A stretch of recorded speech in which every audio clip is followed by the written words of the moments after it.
જય માતાજી. અમે લોકો આજે ફોર્મ સુધી અમારે પહોંચવું પડ્યું છે, કારણ કે જ્યારે અમિત સર અને મોદી સર અહીંથી રાજકોટ મૂકીને ગુજરાત મૂકીને ગયા હતા, ત્યારે એવું અમને કહીને ગયા હતા કે જ્યારે ગુજરાતની બહેનોને મારી જરૂર હોય ત્યારે અમને એક અવાજ કરજો. અમે અવાજ કર્યા, લેટર્સ લખ્યા, બધું, પણ હજી સુધી અમને કાંઈ રિસ્પોન્સ નથી મળ્યો.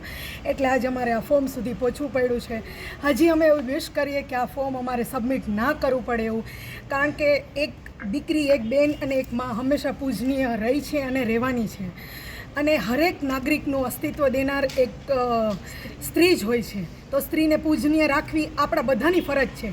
125 કરોડ જનતાની ફરજ છે.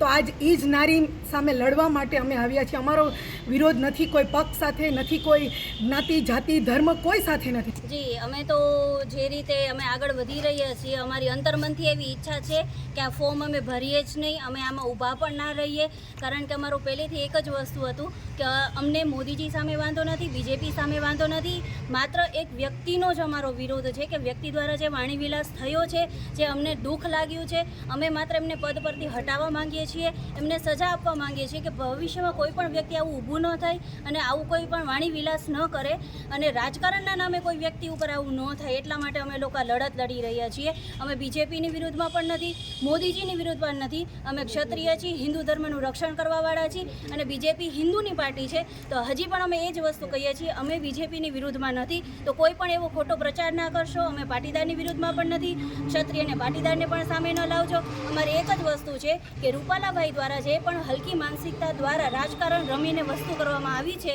એ હવે પછી ભવિષ્યમાં કોઈ પણ વ્યક્તિ ના કરે અને અમે અપક્ષ તરીકે પણ ઊભા ના રહીએ, એવી અમારી ઈચ્છા છે.